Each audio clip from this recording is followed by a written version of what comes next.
And as I recall, Xenogears does some similar stuff. Not everything similar, but Yeah. it has a painterly aesthetic. It is a pretty game. Okay, you have 2 points. That means it's the 2 points that make it not total trash to your game so far. And the number one. Oh my god. I can't believe the person wrote this with a straight face. Is your body ready for this? Probably not, but go ahead. I swear I'm not making this up. This is what the person has Get to written. the point. It has a top-notch New Game Plus. No. Top notch? No, it... Of what? A toaster?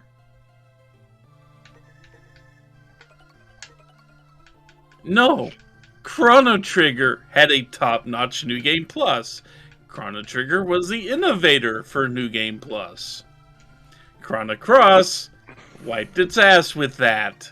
The main thing it's talking about is, like, you can bring in characters from other saves, and it's like, yeah, that's obnoxious, because if you want all the characters, you have to play through the game 2.5 times. And I couldn't play... I barely played through it once.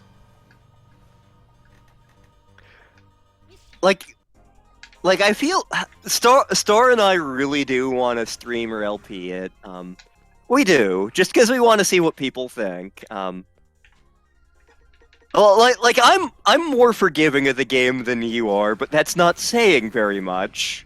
But like, I think one of the things we might do is have like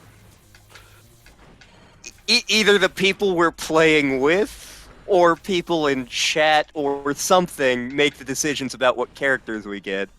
But there is absolutely no way in hell we're 100%ing that game. No, it would take you way too long. If nothing else, you don't want to spend 100 hours Yeah. on Chrono Cross.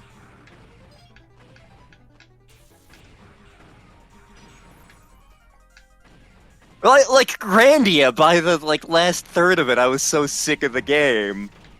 And that's a game that, like, I actually like. I mean, Octopath Traveler we've spent I don't know how many actual hours on. But those have good stories. Yeah. Mostly. Yeah. Mostly. I will concede a few of the stories are not. Low bridge. Sus you. Bonk!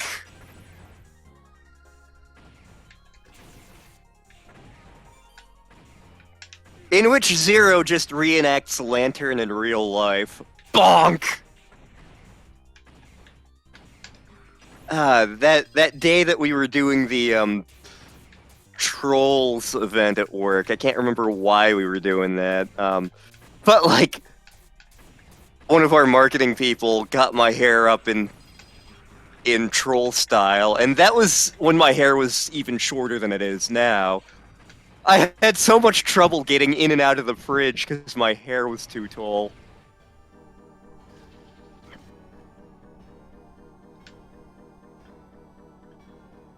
Glowy sphere! Oh no, it's the gray or green ice.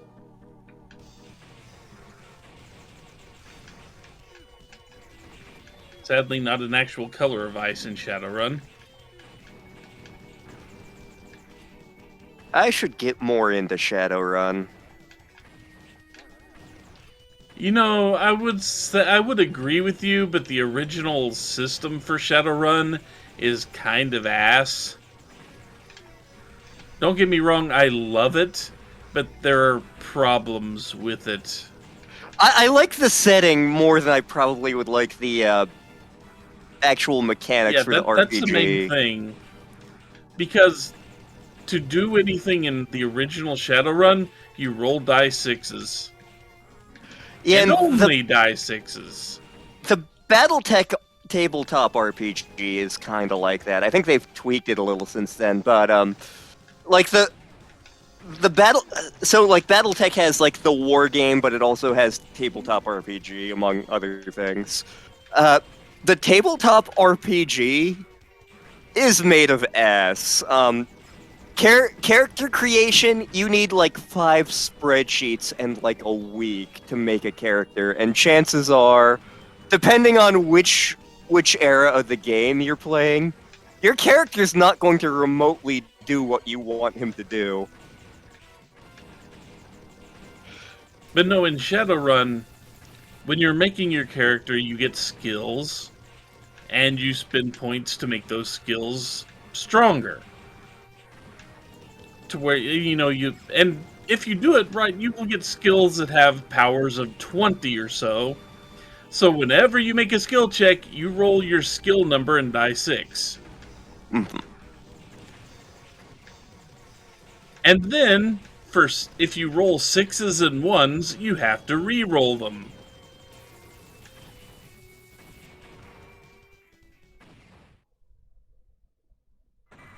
I can't remember if that's a core rule or something the house ruled in or not, but...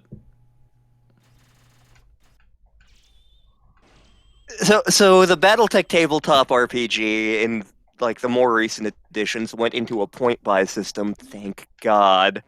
The original character or like one of the older edition character creation versions. Basically, you pick out these character paths, and then you roll for random events, and based on that, you get variety of skills and whatnot. So, like, if you want a mech warrior, you better hope you get really lucky on those dice rolls. Because chances are you're going to wind up with, like, a bank clerk. Yeah.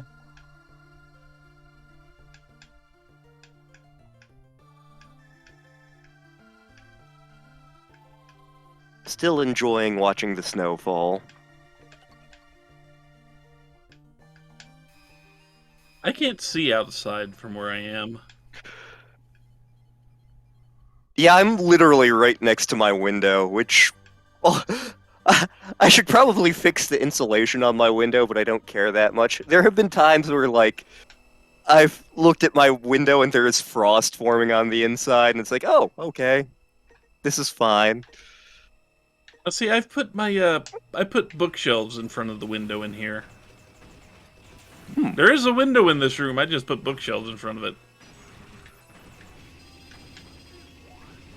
Because of how I have my desk and the window and the thing in front of the window set up, there was a year where, like, I started developing, like, bizarre tingly sensations in my foot, and I was convinced, like, oh my god, I have some sort of weird vitamin deficiency or peripheral neuropathy or something. I need to, like, totally revamp my diet. So, like, I started looking up symptoms, then I realized, no wait, I keep having my foot propped up next to the window. It's really cold next to my window. I'm developing frostbite. Okay. Duly noted. At least you figured it out. This is why Star keeps buying me fuzzy socks. Like, that was one of my Christmas gifts this year from her family, was another batch of fuzzy socks, because I have big giant radiator fins for feet, so my feet always get really friggin' cold. So, like, Star has gotten me a Zelda blanket that I keep over here by the computer, and then fuzzy socks, just so my feet don't friggin' freeze. I mean, I've got size 12 feet. I have a size 13 or 14, depending on the make of shoe. Mine is 12/13, but... Yeah. You know the pain, then. Yes, I do. Yeah, people are like... People will look at my shoes and be like, they're kind of beat up. Don't you want to buy new ones? And I'm like, do you have any idea, number one, how expensive shoes are to find for me? And number two, how hard it is to find shoes for me? I will wear them until they, like, melt, sir. I I'm at that stage with my tennis shoes right now. Yeah. I've actually got a whole worn... Actually, the problem is, one of my shoes, my right shoe, is now slanted. The actual sole worn in diagonally. Huh. And I've like worn small holes all along the outside edge of my foot because it keeps scraping the ground as I walk. So I am due for a new pair of shoes, but it's like, if I buy one that'll last, I'm suddenly in the Vimes boot, the Vimes boot socioeconomic theory there. Yeah. That's exactly it. Like, No. Like, my work boots, both of them have popped a seam, and it's like, I should really replace them, but, like, I don't feel like spending, like, several $100s. That's actually why I also have the set of Crocs, because, like, I can get a set of Crocs that fits me, and it costs, like, $20. Yep. See, I can't wear work boots. I have to wear tennis shoes. Or some other low-cut shoe, because I work in a factory, and the factory produces circuit boards, so we have to wear little special heel straps that tuck into your shoe and strap to the bottom of the heel to dissipate static electricity. Okay. So I can't wear a boot. Or I would. Sneakers are just uncomfortable for me now. Like, ever since I graduated high school, like, I just couldn't wear sneakers anymore. They have no problems wearing the sneakers, but they wear out so quickly.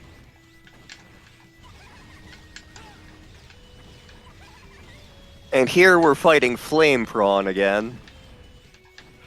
Flame Prawn doesn't have problems with buying shoes, because she has no friggin' feet.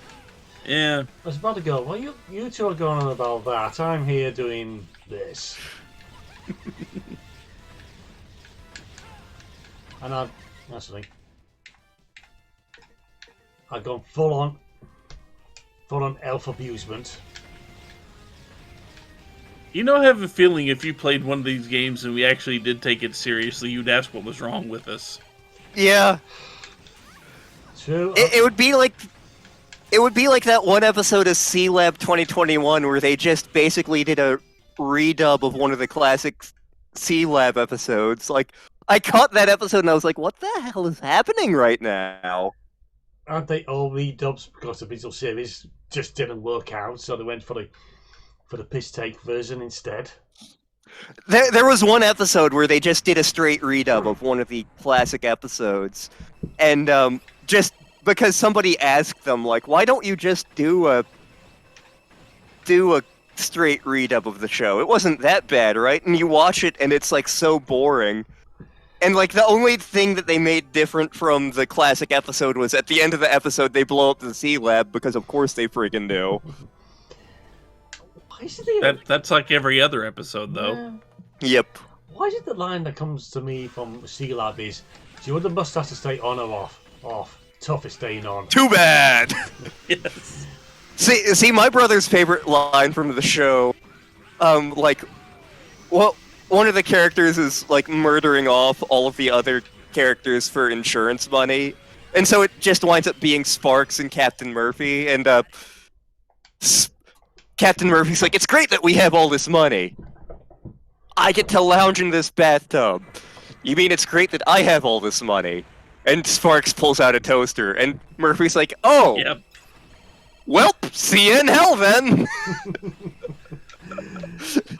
I was going to say that last boss developed Sonic the Hedgehog powers. Oh god, we're fighting Elvis the Pelvis again. Yes. I dread the thought of you developing D&D characters from this lot. So, one of the characters that might show up in the D&D campaign that I'm going to be running in real life, it was originally going to be a bard, but, the cat created this character. Oh, no. The cat created this character,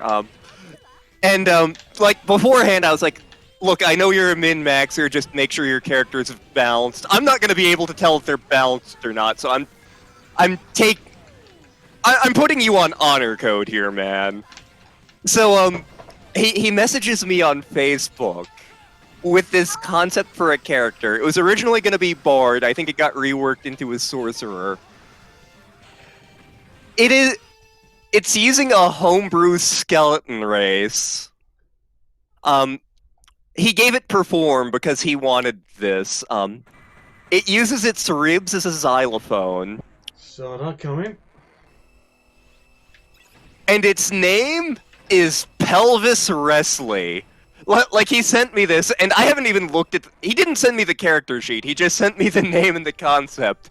And I was like, I will allow this, sir, because it amuses me.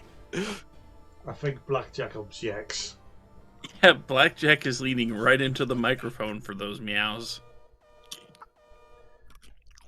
Seriously, he is actually, every time he meows, he's leaning into the mic for it. He wants to be a voice actor, and he wants a goddamn king. I'm telling Blackjack exactly what I'm telling all of my Lady Mage's cats. They cannot play Tabaxi in my game.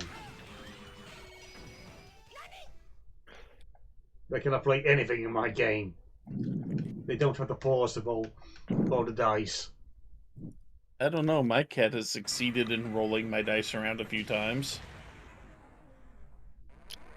See, like, the next D&D game I actually get to play with my in-person group. Like, there are characters I'd want to do. Like, I'd love to play a Tabaxi and I'd love to play a Warlock. The thing is, the last campaign, we had both a Tabaxi and a Warlock, so I'd kind of want to do something different to shake things up. Just, like, that's just kind of how I'm wired. Like, yeah, our group's done this, so let's do something else. I might be the only one in the group who thinks like that, I don't know. Granted, there's enough diversity in every character type that we could...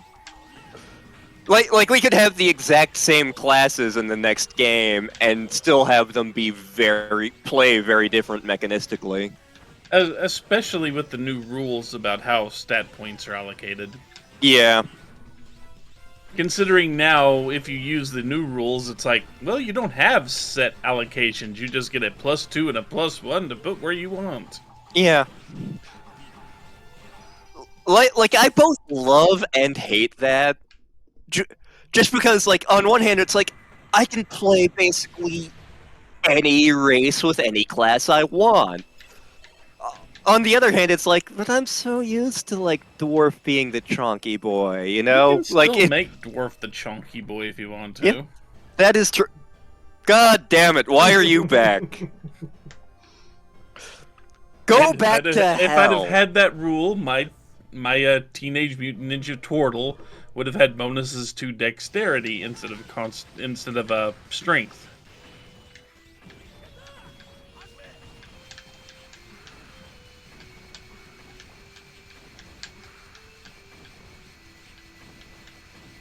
Can we stop this, please? I'm a dwarf and I'm a wizard now. I'm a hairy wizard.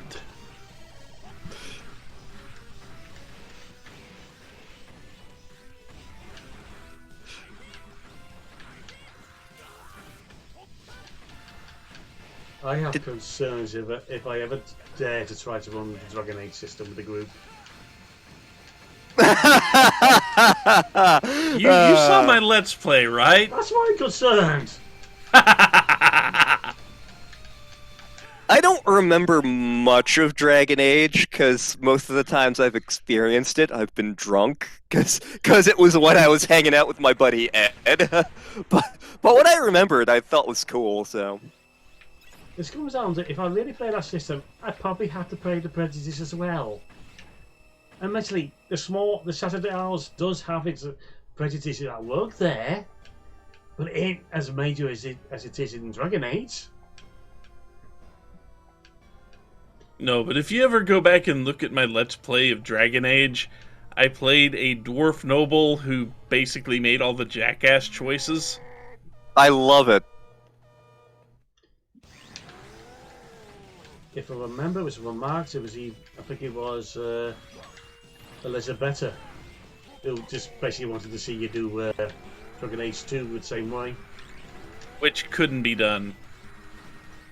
I did the math. You cannot do Dragon Age 2 the same way. Oh my god, the giant cowman's a new type! Your favourite boss? This is my favorite boss in this game. Followed closely by the chicken because he's delicious. And it's still kind of funny, the Dragon Age thing, after I did my Let's Play of it, and I made all the choices I made. When people picked up Dragon Age 2, outside of one decision I made, there was a just something if you'd never played the game and wanted a history to go with it, so the game did things. There was a pre-made with almost my exact gameplay in it. Nice! Called No Mercy. I was literally like one choice away from making the official No Mercy route.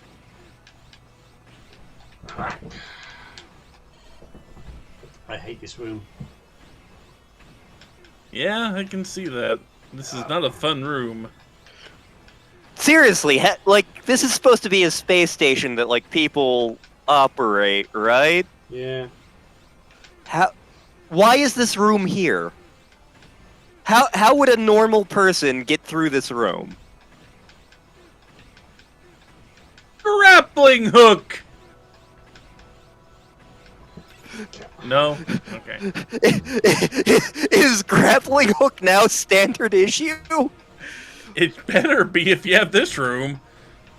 Like whenever I play like any Metroidvania, like that is something that always comes to mind. Like Castlevania Symphony of the Night, ESA, Metroid, like we're going through sections of it and I'm like, how would a person get through this? Like Metroid Fusion and ESA especially, because those take place in space stations where, like, people were doing science-y things. Like, I look at those sections and I'm like, so normal people are, like, living in and operating here. How? Well, with ESA especially, I would give them the benefit of they had teleporters. Yeah, but they had to set the teleporters in there somewhere, which means someone had to go there in the first place. Remember, they didn't build that entire structure. They kind of found a structure and tried to build a space station around it. True, true. So they were kind of like working with whatever the planet had to give them. Or asteroid, or whatever you want to call that. It was a chunk of the planet, I'm pretty sure. Come on!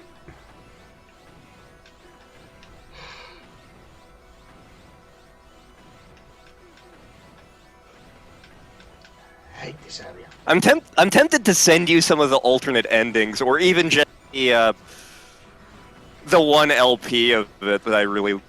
the one LP that is not you playing it. Because there's so many things in the game that are really cool. I get why the game is immensely frustrating, though.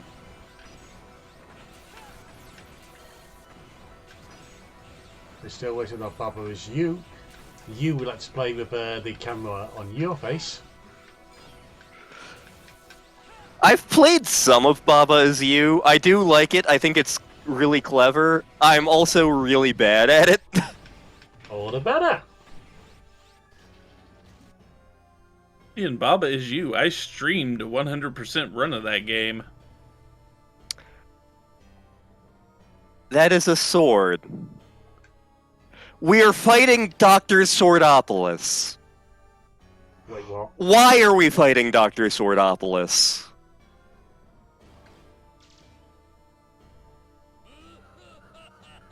Oh hey, we broke your lava lamp.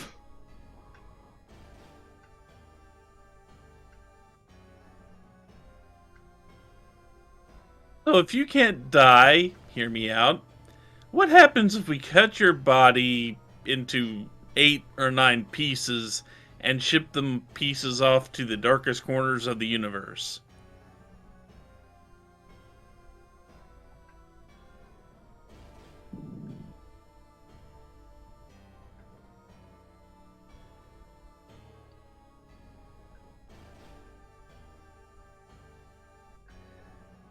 I suspect he just moves his memory core into a new body. That made me lock away each piece in a safe. Throw one of the pieces into a volcano, why not? Well, if it can't die, I would assume that means it can't be completely obliterated.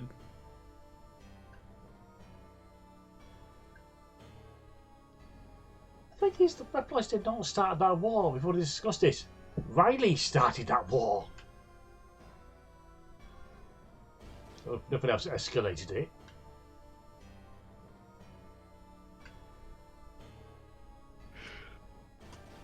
I'm sorry, I can't take you seriously because you're dumb.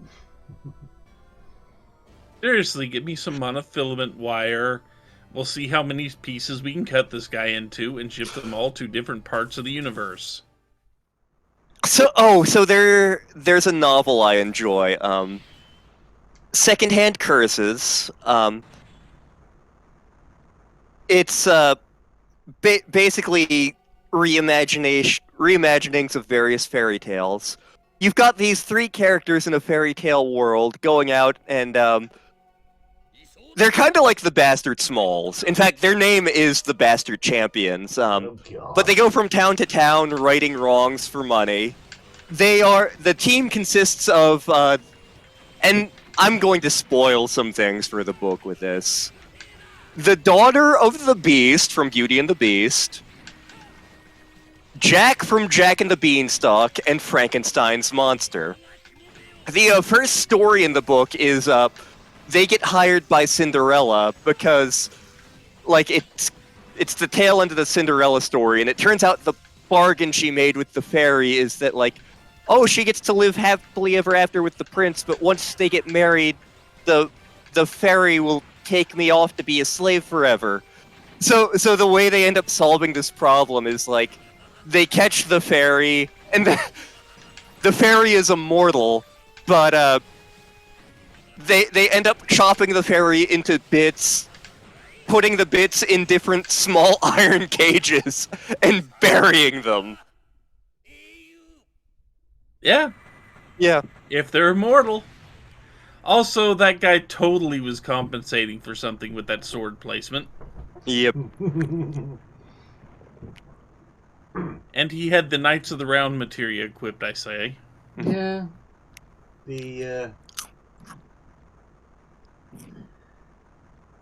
His 8 warriors from number 3 coming back.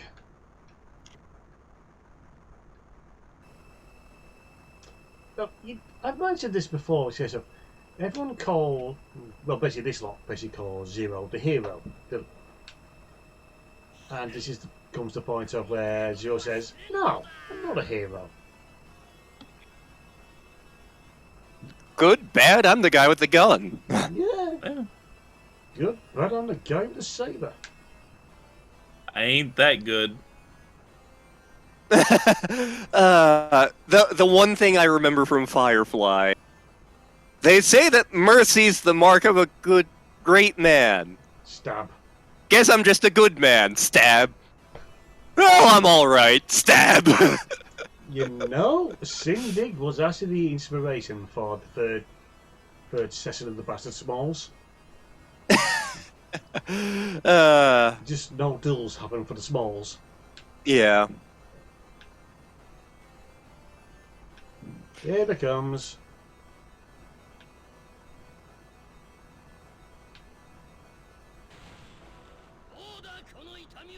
Okay, so you plugged into the wall. Okay, so you're a hentai monster now. Got I was it. gonna say, I've seen enough hentai to know where this is going. And now that sword is really compensating for something. God damn it, you're just General Bale from Grandia now. I never cared about justice. I don't ever recall calling myself a hero. I've always only fought for the people I believed in. I won't hesitate. If an enemy appears in front of me, I will destroy it.